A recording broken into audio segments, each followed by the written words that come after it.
अब आपको एक रिपोर्ट दिखाना चाहते हैं जिसमें आपको यह पता चलेगा कि हमारे देश में त्योहारों पर शहरों से अपने गांव लौटने के लिए कितनी बड़ी जंग लड़नी पड़ती है और इस जंग के दर्द को एक आम आदमी ही समझ सकता है।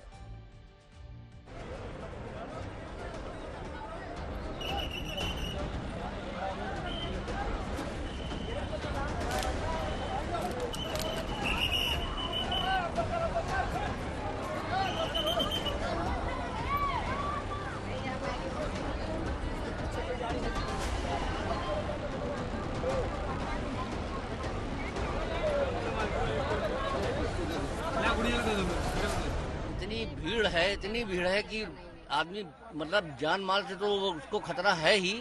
लैट्रिन बाथरूम करने के लिए लोग गेट नहीं खोल रहे हैं, वहीं पे बैठे हुए हैं। इतनी परेशानी है, स्लीपर कोच को बिल्कुल जनरल से भी बदतर बना दिया है।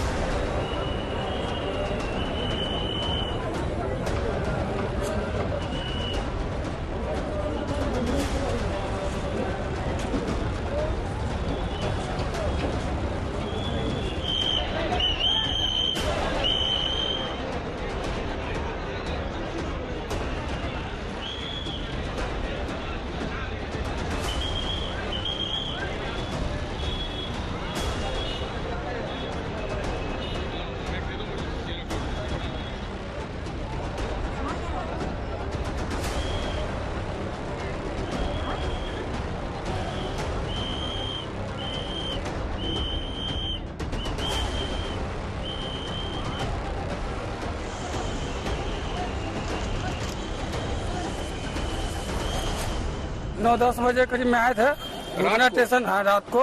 उस टाइम से टिकट लेते लेते हम लोगों का 4 बज गया सुबह को। मैं 10 बजे रात से ही बैठा हूँ। कब ट्रेन में बैठ पाए? लगे हैं 11:15 बजे से। रात को कहाँ जाना है आपको? छपरा।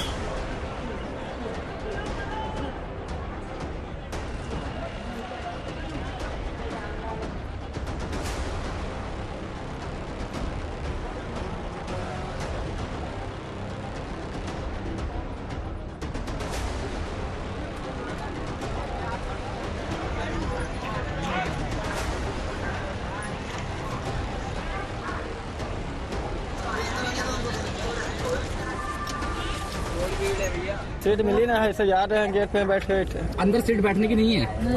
क्यों नहीं है तो, लेकिन सीट खाली नहीं। तो अभी आप दरवाजे में बैठे हो और चलती ट्रेन में कोई घटना भी हो सकती है? जाना तो है, पूरा दिक्कत है। बाथरूम वाथरूम जाने के लिए भी सारे में आदमी बैठा है। कितनी भीड़ है ट्रेन में अंदर? पूरा भीड़ है। तो क्या कोई टिकट नहीं मिली? नहीं, कुछ नहीं मिल रहा है अभी। छठ पूजा के लिए भीड़ चल रहा है ना, इसी करके। अभी आप कहाँ पे बैठे हो? गेट पे।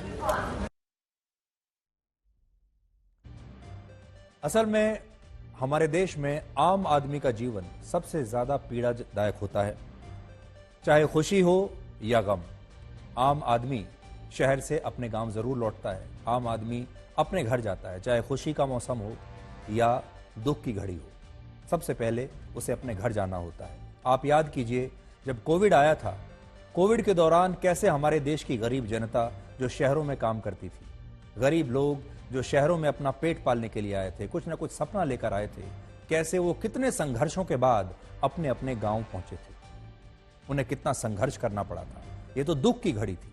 लेकिन जब खुशी की घड़ी होती है, जब त्योहार मनाने के लिए जाते हैं, तब भी ऐसे ही उन्हें संघर्ष करना पड़ता है। और आज के समय में भी अगर आपको किसी महानगर से अपने घर, अपने गांव, अपने राज्य लौटना है, तो वहां जाना एक युद्ध लड़ने के बराबर होता है।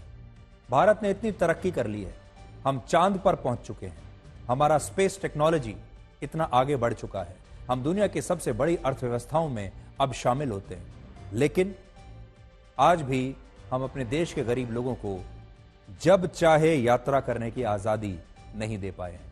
आज भी हमारे देश के जो गरीब लोग हैं, उनके पास यह आजादी नहीं है कि वो जब चाहें, जहां चाहें, सस्ते दामों पर यात्राएं कर सकें।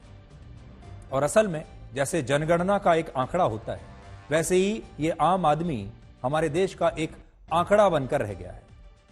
और इन ट्रेनों की भीड़ भी एक आंकड़े जैसी ही है। अब तो बिहार से पटना जाने के लिए, बिहार के पटना जाने के लिए फ्लाइट में भी जगह नहीं है। यानी अगर आप आज दिल्ली से पटना जाना चाहें, चाहे ट्रेन से जाना चाहें या फ्लाइट से जाना चाहें, दोनों तरह से ही आपके रास्ते बंद हैं। क्या आप जानते हैं कि दिल्ली से पटना की फ्लाइट का एक टिकट इस समय अधिकतम 28,000 रुपए में मिल रहा है, जबकि दुबई का टिकट भी इससे सस्ता है, 22,000 रुपए का मिल रहा है। तो सोचिए, छठ के मौके पर अगर आपको पटना जाना है तो फ्लाइट का टिकट है 28,000, और अगर आपको दुबई जाना है तो टिकट है 22,000 का। और अगर आप ट्रेन में जाना चाहते हैं तो इस तरह आपको जाना पड़ेगा, जो कि लगभग असंभव सी बात है।